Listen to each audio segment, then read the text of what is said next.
శుక్లాంబరధరం విష్ణుం శశివర్ణం చతుర్భుజం ప్రసన్నవదనం ధ్యాయేత్ సర్వవిఘ్నోపశాంతయేత్. వ్యాసాయ విష్ణురూపాయ వ్యాసరూపాయ విష్ణవే నమో వై బ్రహ్మనిధయే వాసిష్ఠాయ నమో నమః. విమలపటి కమలకుటి పుస్తకరుద్రాక్షసస్తహస్తపుటి కామాక్షి పక్ష్మలాక్షి.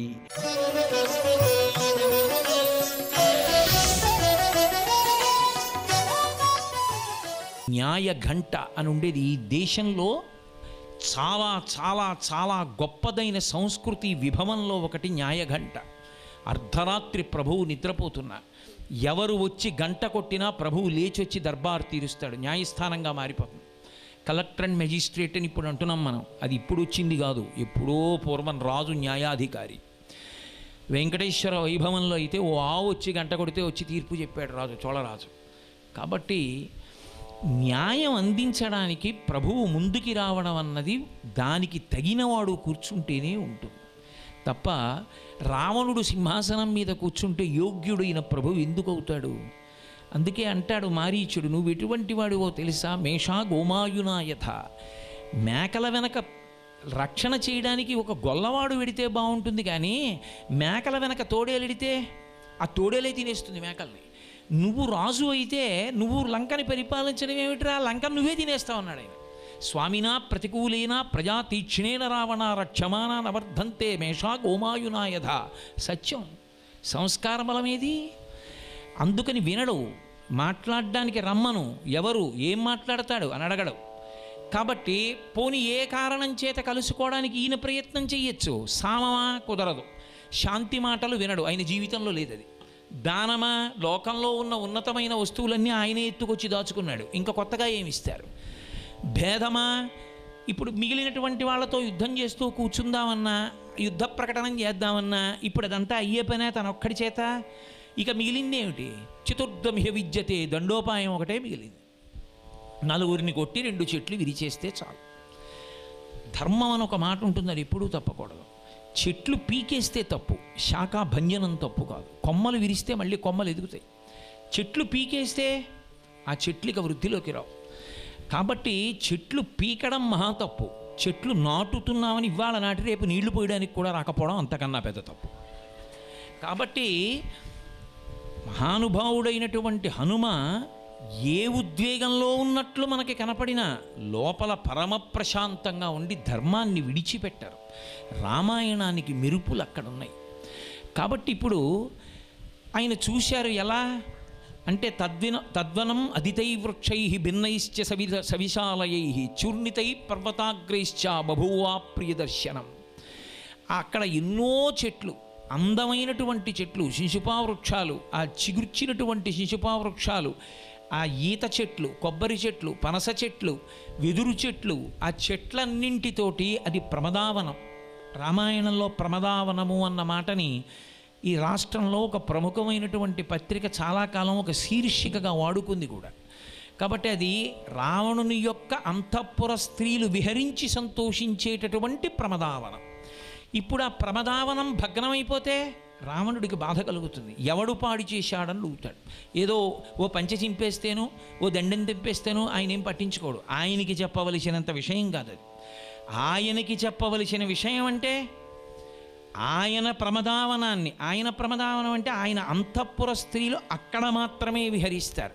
అక్కడ మాత్రమే ఎందుకు విహరించాలి అంటే అక్కడ ఉన్నటువంటి వాళ్ళందరూ ఎక్కువగా రాక్షసీ మునులు ఉంటారు, వాళ్ళందరూ రాక్షస స్త్రీలు ఉంటారు. రావణుడి లక్షణం ఏమిటంటే ఇతర స్త్రీలని తానెత్తుకొస్తాడు, తన స్త్రీలని పరపురుషుడు చూడకూడదు. అది ఆయన నీతి, అలా ఉంటుంది. అది రాక్షస బుద్ధి అంటే. కాబట్టి ఇప్పుడు తన కాంతలు విహరించడానికి నిర్మించినటువంటి వనాన్ని పాడు చేస్తే ఆ మాట మధ్యలో ఎవరికీ చెప్పరు, తిన్నగా ఆయనకే చెప్తారు. అప్పుడు కోపం వస్తుంది. కాబట్టి ఇప్పుడు ఆ ప్రమదావనాన్ని భంజించడం మొదలుపెట్టారు. ఆ చెట్లన్నీ విరిచేశారు. అక్కడ ఉండేటటువంటి పర్వతాలన్నింటినీ కూడా తిరగతోసేశారు. జలాశయాలకు ఉండేటటువంటి గట్లు తెంపేశారు. తొడలు కొట్టి పెద్ద మహానాదం ఒకటి చేశారు. ఆ నాదం విన్నంత మాత్రం చేత చెట్ల మించి ఎగిరిపోతున్నటువంటి పక్షుల యొక్క గుండెలు బద్దలైపోయి నెత్తురు కారి కింద పడి మరణించాయి. అదే మహానుభావుడు ఆ జలాశయాలన్నింటినీ తిరగతోసేస్తే పెద్ద వరదలు వచ్చినట్టుగా నీళ్ళన్నీ కిందకి జారిపోతున్నాయి. పర్వత గుహలన్నీ కూడా బద్దలైపోయి లోపల ఉండేటటువంటి క్రూర మృగాలు, పెంపుడు మృగాలు అన్నీ కూడా అన్ని దిక్కుల వైపుకి పరిగెడుతున్నాయి. అప్పటి వరకు పరమప్రశాంతంగా ఉన్నటువంటి వాతావరణం, అప్పటి వరకు పరమప్రశాంతంగా ఉన్నటువంటి ప్రమదావనం ఒక్కసారి అందరికీ శోకకారకమై, భయమునకు కారణమై, పారిపోవడానికి కారణమై ప్రకాశించి. అంటే అది దండోపాయం. అంటే అందరూ సేద తీరడానికి కారణమైనటువంటి భూమి అందరూ భయపడడానికి కారణమైంది, అందరూ పారిపోవడానికి కారణమైంది. అందరూ పారిపోయారు, ఒక్కతే పారిపోదు. ఎవరు అంటే సీతమ్మ. అయితే మీరు నన్ను ఒక ప్రశ్న వెయ్యొచ్చు ఇక్కడ. ఏమంటే మరి ఇంత ధైర్యశాలు అంటున్నారు కదా హనుమ, ఇంత నిర్భయంగా ప్రవర్తించారు అంటున్నారు కదా, అశోకవనాన్ని భంజించారంటున్నారు, రావణుడితో మాట్లాడాలనుకుంటున్నాడు అంటున్నారు, రాక్షస సంహారం చెయ్యాలనుకుంటున్నారు అంటున్నారు కదా, మరి ఇంత ధైర్యశాలి అయితే సీతమ్మ తల్లి అన్వేషణానికి పిల్లి పిల్లంత వారై రావడం ఎందుకు? ఆ పర్వతాకారంతోనే వచ్చి వెతకచ్చుగా, ఎందుకు అలా వెతకలేదని అడగచ్చు. అది సమయోచిజ్ఞత. సీతమ్మ తల్లి అన్వేషణం జరగకముందు యుద్ధం చేయకూడదు. సీతమ్మ తల్లి అన్వేషణం చేసి ఆమె యొక్క దర్శనమైన తరువాత, కార్యమైన తరువాత తీయవలసిన కార్యంగా రెండోది. అంతేకాని మొట్టమొదటే అక్కర్లేని ధైర్యం ప్రదర్శిస్తే పరిస్థితులు ప్రతికూలమవుతాయి. అది కాదు, ఆంతరముగా సుందరకాండకు ఒక పెద్ద రహస్యం ఉంది. ఆయన సీతాదర్శనమైన తరువాత ఇక యోగి స్వరూపాన్ని పొందినటువంటి హనుమ. అది ఆత్మ యొక్క అనుభవం. అందుకే ఒకసారి యోగి స్థితిని పొందిన తరువాత ఇక యోగికి భయం ఉండదు. దేనికి భయం ఉండదు అంటే యోగికి ఒక మాట ఎరుకలోకి వచ్చేస్తుంది, నేను ఆత్మ, నేను ఈ శరీరం కాదు. ఆ స్థితికి వచ్చిన వాడికి ఇక శరీరం గురించిన భ్రాంతి ఉండదు, నేను కాదు కాబట్టి. పరమధైర్యంతో మాట్లాడగలిగిన ప్రజ్ఞ యోగికి ఉన్నట్లుగా ఈ లోకంలో శరీరంలో బలం ఉన్న ఎవడికి ఉండదు. అందుకే లోకాన్ని ఉద్ధరించగలిగిన మాటలు ఎవరి నోటి మీద వస్తాయి అంటే ఒక్క యోగి నోటి వెంటే వస్తాయి. అందుచేతనే ఆయన సీతాదర్శనమైన తరువాత ఉండేటటువంటి హనుమది యోగస్థితి, సీతాదర్శనానికి పూర్వం ఉండేటటువంటి హనుమది సాధక స్థితి. అందుకే అక్కడ కొంత భయపడినట్టి స్థితి కనపడుతుంది, తరువాత నిర్భయ స్థితి కనపడుతుంది. సావిహ్వలా శోకలతా ప్రతాన వనస్థలీ శోకలతా ప్రతాన జాతాదశాశ్చ ప్రమదావనశ్చ కపీబలాబ్ధి ప్రమదావనశ్చ. అప్పటి వరకు అశోకవనంగా కనపడి అశోక పుష్పాలతో, మంచి మంచి చెట్లతో, పువ్వులతో, సెలయేళ్లతో, గుహలతో, పెంపుడు మృగాలతో, క్రూర మృగాలతో అత్యంత అందంగా భాషించినటువంటి అశోకవనం హనుమ భంజించడం మొదలుపెట్టినటువంటి ఉత్తర క్షణంలో శోకమునకు ఆలవాలమైంది. ఒక చెట్టు పెద్ద చెట్టు పెరిగిందనుకోండి, ఆ చెట్టు కింద ఒక చిన్న అరుగు లాంటిది కట్టుకుంటారు కూర్చోడానికి. అశోకవనం అనేటటువంటి వనానికి కింద కట్టినటువంటి అరుగు ఎటువంటిదైంది అంటే శోకము అరుగైంది ఇప్పుడు. ఎందువలన అంటే హనుమ యొక్క సంకల్ప బలం చేత, ఆయన యొక్క చేష్టితము చేత. ఇప్పుడు విహ్వలైనటువంటి రాక్షస స్త్రీలు గబగబా సీతమ్మ దగ్గరికి పరిగెత్తారు. వాళ్ళకి బాహ్యంలో తెలిసిన ఆధారం ఏమిటి? ఏదో కోతిపిల్లకి కిచకిచలాడుతోంది అనుకున్నారు. కానీ సీతమ్మ కూడా కోతిపిల్ల వంక ఏదో చూసినట్టు, ఏదో మాట్లాడినట్టు వాళ్ళకు అనుమానం. అందుకని ఇప్పుడు మొట్టమొదట అసలు ఆ కోతి ఎవరు, ఎందుకంత పెద్దదైపోయింది, ఎందుకు అశోకవనాన్ని భంజించింది, పైగా సీతమ్మ తల్లి కూర్చున్న శిశుపా వృక్షాన్ని ఎందుకు విడిచిపెట్టింది, ఇది వాళ్ళకు అనుమానం. మరి మహారాజు దగ్గరికి వెళ్ళి చెప్పినప్పుడు సమగ్రమైనటువంటి వివరణ ఇవ్వాలి కదూ. అసలు వాడి ముందు నిలబడ్డమే భయం. సరిగ్గా చెప్పకపోతే ఇంకేమైనా ఉందా? అందుకని ఆవిడ్ని వెళ్ళి అడిగారు, ఎవరా కోతి పిల్ల, ఎక్కడి నుంచి వచ్చింది, ఎందుకు కిచకిచలాడింది, ఏం మాట్లాడింది, ఎందుకు పర్వతాకారం ధరించింది, ఎందుకు అశోకవనాన్ని భంజించింది, ఎందుకు ఈ శిశుపా వృక్షాన్ని మాత్రం రక్షించింది, ఎందుకు నీ పట్ల ప్రేమతో ఉంది, మాకు చెప్పు అన్నాడు. ఆవిడంది, యూయమేనాభిజానాతి యూయం మద్వా కరిష్యతి అహిరేవ హే పాదాన్ విజానాతి న సంశయ అంది. ఒరే, నన్ను అడుగుతారే, ఇది మీ లంక, ఇది మీ స్థానం, మాయలకి మంత్రాలకి ప్రసిద్ధికి ఎక్కింది మీ ఊరు, ఎవడు ఎప్పుడు ఏ రూపంతో ఉంటాడో ఎవరికి తెలుసు?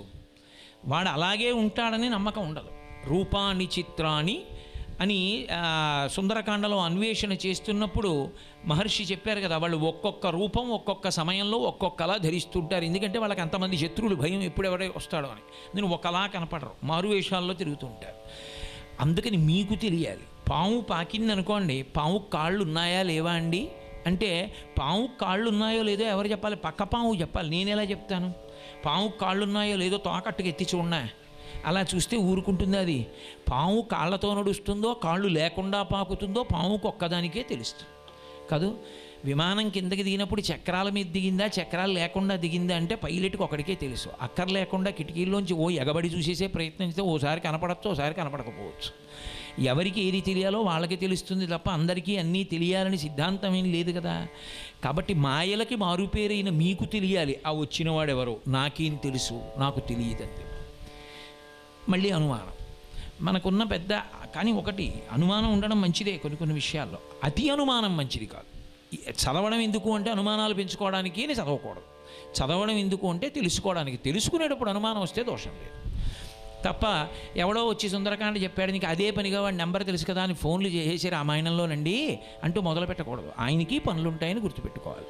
కాబట్టి యూయమేనాభిజానాతి యూయం యద్వా కరిష్యతి అహిరేవ హేహే పాదాన్ విజానాతి న సంశయ. పాము కాళ్ళు పాముకి తెలుస్తాయి, నాకెలా తెలుస్తాయి అంది అమ్మవారు. అంటే మరి ఇక్కడ ఆవిడ అబద్ధం ఆడలేదా? ఖచ్చితంగా ఆడింది, అందులో సందేహం ఏమీ లేదు. వెనకేసుకొచ్చి దాపరికాలు పెట్టి అక్కర్లేకపోయినా కూడా ఆ పలికినవన్నీ సత్యాలే అని మార్చేసి అఘాయిత్య పాండిత్యంతో కావ్యాల గురించి మాట్లాడకూడదు. ఆవిడ ఖచ్చితంగా అబద్ధం చెప్పింది, చెప్పవచ్చు కూడా. ఎప్పుడు అంటే ఈ లోకంలో అన్నిటికన్నా పెద్ద ధర్మం ఏది అంటే ప్రాణిని రక్ష చేయడం. ఆ ప్రాణిని రక్ష చేయడం అనేటటువంటి ధర్మము ఎరుకలోకి వచ్చిన పాండిత్యమేదో అది పాండిత్యం తప్ప కేవలం 4 పద్యాలు 2 శ్లోకాలు వేదిక మీద పుస్తకం లేకుండా చెప్పడం పాండిత్యం కాదు. ఒక ప్రాణి కనపడితే దాన్ని రక్షించడానికి నేను ఎంత ప్రయత్నం చెయ్యొచ్చని చూసినటువంటి సంస్కార వైభవం ఉందే అది పాండిత్యం. అందుకే దేవీ భాగవతంలో ఘట్టం అకస్మాత్తుగా అనుగ్రహించింది ఒక పామరుణ్ణి అమ్మవారు.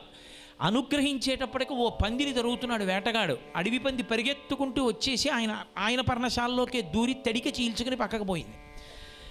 వేటగాడు గబగబా వచ్చి అడిగాడు. ఆయన భయపడిపోయి అయ్యమ్మని నించున్నాడు. అది సారస్వత బీజం. అమ్మవారు అనుగ్రహించి కవిత్వ శక్తి ఇచ్చేసింది. ఇచ్చేయగానే ఆయన మహావిద్వాంసుడు అయిపోయాడు. అడవిని వేటాడుతున్న వేటగాడు వచ్చి అడిగాడు, పందిని బాణం పెట్టి కొట్టాను ఇలా వెళ్ళింది ఎక్కడికి వెళ్ళింది అన్నాడు. ఆయనకి తెలిసి అక్కడే పడుకుంది తడిక చాటునది పాపం భయంతోనని. ఆయన అన్నాడు యాపశ్యతి సాబ్రూతే అబ్రూతే సనపశ్యతి అహోవ్యాధ స్వకార్యార్థిన్ కిం పృచ్ఛసి పునః. ఎందుకురా అని మాట్లాడుగుతావు? చూసింది చెప్పదు, చెప్పింది చూడదు, కాబట్టి ఎందుకు వచ్చిన గొడవ అన్నాడు. చూసింది చెప్పదంటే చూసినవి కళ్ళు, అవి చెప్పవు. చెప్పేది నోరు, అది చూడదు. చూడండి చెప్పడం ఎందుకు, చూసింది చెప్పంది ఎందుకు, కాబట్టి ఊరుకో, ఇంకో జంతువుని ఎత్తుక్కో. పాండిత్యం రావడం గొప్ప కాదు, ప్రాణిరక్షణ చెయ్యాలన్న సంస్కృతితో కూడిన పాండిత్యం పరదేవతానుగ్రహం. అది లేనినాడు జ్ఞాన కలునిలోని శారదయువులే. అది పోతనగారి హృదయం భాగవతంలో. కాబట్టి ఆ తల్లి తనని నమ్ముకుని వచ్చాడు పుత్రసముడు. 100 యోజనముల సముద్రాన్ని దాటి వచ్చాడు. తన పేరు కూడా చెప్పుకోలేదు. వానరోహం మహాభాగే దూతో రామస్య ధీమతః రామనామాంకితం చేదం పశ్య దేవ్యంగుళీయకం ప్రత్యయార్థం తవానీతం తేన దత్తం మహాత్మన సమాస్విషి భద్రం తే క్షీణ దుఃఖపలాహ్యసి ఏం చెప్పుకున్నాడు. అమ్మా నీకు కష్టం లేదమ్మా నేను వచ్చానమ్మా అన్నాడు. అంత తాపత్రయపడిన వ్యక్తిని నేను సత్యమే చెప్పేయాలి తప్ప అసత్యం ఆడకూడదని చెప్పి ఇప్పుడేనండి అదిగో అలా వెళ్ళాడు ఆయనే హనుమ అని చెప్పేయకూడదు. అలా చెప్తే ఇప్పుడు ఆయన్ని పట్టుకుని ఆయన ప్రాణములను ఉత్తరించేశారనుకోండి, ఆ పాపం ఆవిడ ఖాతాలో పడిపోతుంది. అందుకే వాక్కు గురించి చెప్పినన్ని నియమాలు మీకు వేదంలో దేని గురించి కనపడం. సత్యం బ్రూయాత్ ప్రియం బ్రూయాత్ న బ్రూయాత్ సత్యమ ప్రియం ప్రియంచనానృతం బ్రూయాత్ అన్ని నియమాలు చెప్తుంది. సత్యం చెప్పు. సత్యం చెప్పమన్నారు కదా అని చాలా కఠిన నువ్వు ఫెయిల్ అయిపోయావోయ్ అని చెప్పకు. ఏమిటో నెంబర్ కనపట్టలేదురా రేపు ఏమైనా వస్తుందేమో చూద్దాం సవరణ అన్నారు. ప్రియం బ్రూయాత్ ప్రియంగా చెప్పు. నబ్రూయాత్ సత్యమ ప్రియం సత్యమే కదా అని అప్రియమైన మాట ఇన్నాళ్ళకి నా బతుక్కో మంచి నిజం చెప్పే అవకాశం కలిగిందని వాడు పూర్ణాహుతి చేస్తుంటేనే వెళ్ళి ఆవిడ మీ పెదనాన్నగారు పోయారని చెప్పకూడదు, కాసేపు ఆగాలి. కాబట్టి నబ్రూయాత్ సత్యమప్రియం సత్యంచ నానృతం బ్రూయాత్. సత్యం చెప్పమన్నారు కదా అని చెప్పి వాడికి ప్రియంగా చెప్పమన్నారు కదా అని అబద్ధాలు వెళ్ళి వాడికి సంతోషం కలుగుతుందని చెప్పారండి అని చెప్పకూడదు. కాబట్టి అవతలవాడి ప్రాణం పోతోంది అన్నప్పుడు వాడి ప్రాణం నిలబెట్టడం పెద్ద ధర్మం. దానికోసం ఆవిడ అబద్ధం ఆడితే అది దోషం కాదు. దేని వలన దోషం కాదు? తన తీర్పు వలన దోషం కాకపోవడం కాదు, వేద హృదయము చేత దోషము కాదు. దోషము కాదు అని చెప్పేటప్పుడు నాకు అనిపించింది కాబట్టి దోషం కాకుండా పోదు, సీతమ్మకు అనిపించింది కాబట్టి దోషం కాకుండా పోదు. వేదం అలా చెప్పుంటే అది దోషం కాకుండా పోతుంది. అది మీరు పట్టుకోవాలి. రామాయణం వేదోపబృంహణం. వేదము యొక్క మర్యాదని రామాయణం నిలబెట్టాలి. అంటే ఆవిడ ఇంత తత్తరపాటులో కూడా ఏదైనా ఒక విషయాన్ని చెప్పేటప్పుడు ఏది చెప్తుంది అంటే శాస్త్రాన్ని ఆధారం చేసి మాట్లాడుతుంది. శాస్త్రము ఆధారము లేకుండా తన బుద్ధికి తోచిన మాట ఆవిడ మాట్లాడదు. తస్మాత్ శాస్త్రం ప్రమాణంతే కార్యాకార్య వ్యవస్థితౌ. ఇది చెయ్యాలా ఇది చేయకూడదా అంటే నాకు తోచి చెప్పకూడదు, శాస్త్రం ఏం చెప్పిందో దాన్ని బట్టి చెప్పాలి. ఇప్పుడు ఆవిడ వేద ప్రమాణాన్ని దృష్టిలో పెట్టుకుని ధర్మాన్ని ఆవిష్కరించింది. అది ధర్మం అంటే. తప్ప పక్షపాత బుద్ధితో సీతమ్మ వ్యవహరించిందని భావన చేయకూడదు. ఇప్పుడు వాళ్ళకి అర్థం కాలేదు, అవతల ఒత్తిడిలో ఉన్నారు, ప్రభువుకి ఈ మాట చేరిపోవాలి, లేకపోతే ఆయనకు ఆగ్రహం వస్తుంది, ప్రమదావనం పాడైపోయిందని గబగబా పరిగెత్తుకెళ్ళారు. వాళ్ళు వెళ్ళి అయ్యా ప్రమదావనాన్ని ఎక్కడి నుంచి వచ్చిందో ఒక మహావానరం పాడి చేసింది. అది విష్ణు తేజస్సో అగ్ని తేజస్సో ఇంద్ర తేజస్సో తెలియదు, కానీ దానికి అలసట ఉన్నట్టు కనపట్టలేదు. అది ప్రమదావనాన్ని అంతటినీ భంజించింది. కానీ ఏమి విచిత్రమో అది సీతమ్మ తల్లి కూర్చున్న శిశుపావృక్షం జోలికి మాత్రం వెళ్ళలేదు. సరికదా, నీకు అత్యంత ప్రియమైన సీతమ్మతో ఆ వానరం మాట్లాడింది. ఇది వాడి కోపం. ప్రమదావనం పోతే వాడికి పెద్ద బాధ కాదు, మళ్ళీ రేపు పొద్దున్న హార్టికల్చరిస్ట్ని పిలిచి వేయించేసుకుంటాడు. అది కాదు వాడికి బాధ. తపశ్శక్తితో సృష్టిస్తాడు వనాన్ని మళ్ళీ, అందుకు బాధపడడం. తాను ఇంతకాలం నుంచి మాట్లాడాలని ప్రయత్నిస్తుంటే మధ్యలో గడ్డి పరక పెట్టి తప్ప మాట్లాడనటువంటి తల్లి ఎవరితోనో ప్రియంగా మాట్లాడింది. ఇది వాడు అంగీకరించలేడు, మగ కోతైనా సరే. ఇంతకన్నా రాక్షసత్వం అంటే అర్థం ఏముంది నాకు చెప్పండి? మహర్షి రచనలో గొప్పతనం ఎక్కడుంటుందంటే వాడు రాక్షసుడు అని నాలా 100 మాటలు అనరు.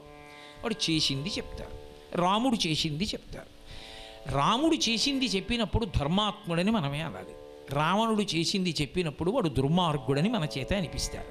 ఎందుకు అలా అనిపిస్తారంటే నీకది అర్థమైపోయిన తర్వాత ఇంకా నువ్వు అలా ఉండడానికి వీల్లేదని. రావణుడు దుర్మార్గుడు అని మన పని మనం చేసేసుకోమని కాదు, మనం అలా చేయకూడదు అని తెలుసుకోవాలి. అది సౌందర్యం, అది సుందరకాండ, అది సందేశం ఇవ్వడం అంటే. కావ్యం కదూ, పరమమధురంగా ప్రియాతిప్రియంగా మాట్లాడుతూ సందేశాన్ని ఇస్తారు మహర్షి. అది వాల్మీకి రామాయణ వైచిత్రి. కాబట్టి ఎప్పుడైతే సీతమ్మ తల్లితో ఒక వానరం మాట్లాడిందన్న మాట విన్నాడో తస్య క్రుద్ధస్య నేత్రాభ్యాం ప్రాపతన్నాశ్రబిందవః దీప్తాభ్యామివ దీపాభ్యాం సాక్షిష స్నేహబిందవః.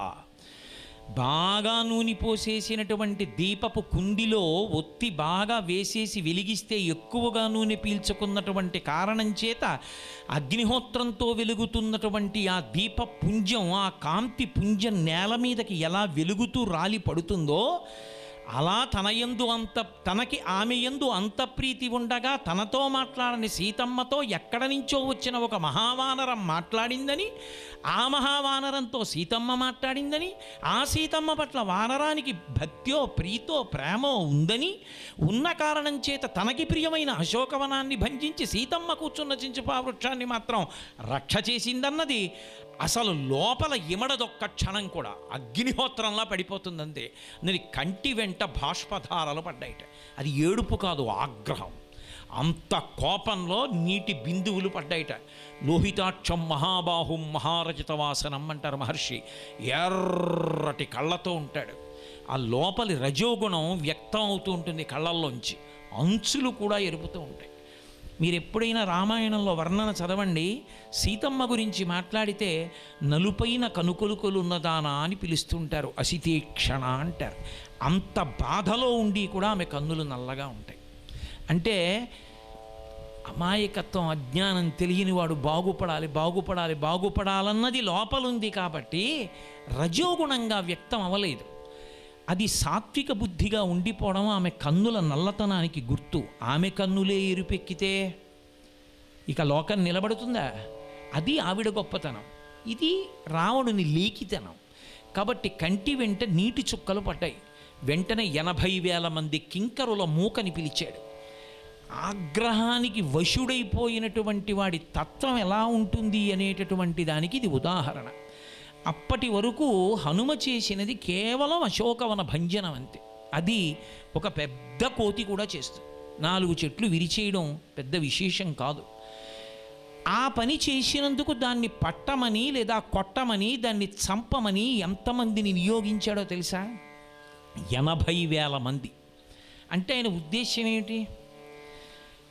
ఏ వానరం సీతమ్మతో మాట్లాడిందో ఆ వానరం మళ్ళీ నోరు అని తెరవడానికి వీల్లేదు. 80,000 మంది ఒక్కొక్క బాణమే వేసిన ఓ కోతి శరీరం ఎంత ఉంటుంది? అంగుళం చోటు లేకుండా బాణాలు దిగిపోయి కింద పడిపోలేదు. ఇక మళ్ళీ దాని ఊపిరి వాక్కుగా మారడానికి వీల్లేదు. అది వాడి కక్ష. ఇది ప్రమాదం. అవతలి భూతం ఎటువంటిదన్నది కూడా ఆలోచించకుండా ఇంతమందిని ప్రయోగించాడంటే లోపల ఎంత విశృంఖల కాముకత్వం ఉన్నవాడో చూడండి. చెప్పారా మహర్షలా? మీరు అలా అన్వయం చేసుకోవాలి శ్లోకాన్ని. అది మహర్షి యొక్క రచనా వైచిత్ర్యం. ఎందుకు తీసేశాడు మహానుభావుడు ద్రోణాచార్యుల వారు ఏకలవ్యుడి యొక్క బొటనవేలు? అంటే మహారాజులు వేటకెళ్ళినప్పుడు వాళ్ళతో వేట కుక్కలు వెడతాయి. వేట కుక్కలు విచిత్ర వేషధారణ ఉన్న వాళ్ళని చూస్తే అరుస్తాయి. అది లక్షణం. పాకల్లో ఉండేటటువంటి వాళ్ళ దగ్గర కాస్త వాళ్ళు ఇచ్చినటువంటి అన్నం తిని కుక్కలు బ్రతుకుతూ ఉంటాయి. శీతాకాలంలో మార్నింగ్ వాక్ వెళ్ళేటటువంటి వాడు పెద్ద స్వెక్టర్ ఒకటి వేసుకుని మంకీ క్యాప్ ఒకటి వేసుకుని వెళ్తున్నాడు అనుకోండి, వాడు ఎంత ఉత్తముడైనా ఒకవేళ వాడు పోలీస్ అధికారి అయినా వాడి మీద పడుతుంది కుక్క. ఎందుకంటే దానికి ఆ వేషధారణ విచిత్రంగా ఉంటుంది. మహారాజు వెంట వచ్చినటువంటి వేట కుక్కలకి ఒక గిరిజనుడుగా కనపడుతున్నటువంటి ఏకలవ్యుడిని చూసి ఆశ్చర్యం వేసి భౌ అంది. అన్నప్పుడు నోరు ఇలా తెరుచుకుంది. తనని చూసి అరిచింది కాబట్టి కోపం వచ్చి ఏకకాలంలో 8 బాణాలు వేశాడు, పైకి కిందకి. ఇక మళ్ళీ ఇలా తెరిచిన కుక్క నోరు ఇలా మూసుకోకూడదు, తీసేశాడు బొటనవేలు ద్రోణాచార్యులు. ఒక కుక్కరిస్తే 8 బాణాలు వేసిన వాడివి రేపు నీకు విలువిద్యనిస్తే లోకాన్ని పాడు చేసేస్తావు. అహంకారంతో ఉండడానికి వీల్లేదు. పాత్రత లేని చోట విద్య ఉండకూడదు. విద్య ఇచ్చేయడం కాదు, పాత్రతని గుర్తెరిగి ఇవ్వాలి. సర్వే వేదవిదశూరాః సర్వే లోకహితేరతాః సర్వే జ్ఞానోపసంపన్నాః సర్వే సముదితా గుణైః. వీడికిస్తే లోకం బాగుపడుతుందా? అంటేనే కొన్ని విద్యలు ఇచ్చేవారు. అంతేకాని గురువులకి పక్షపాతాలుండి ఇవ్వకపోవడం ఉండదు.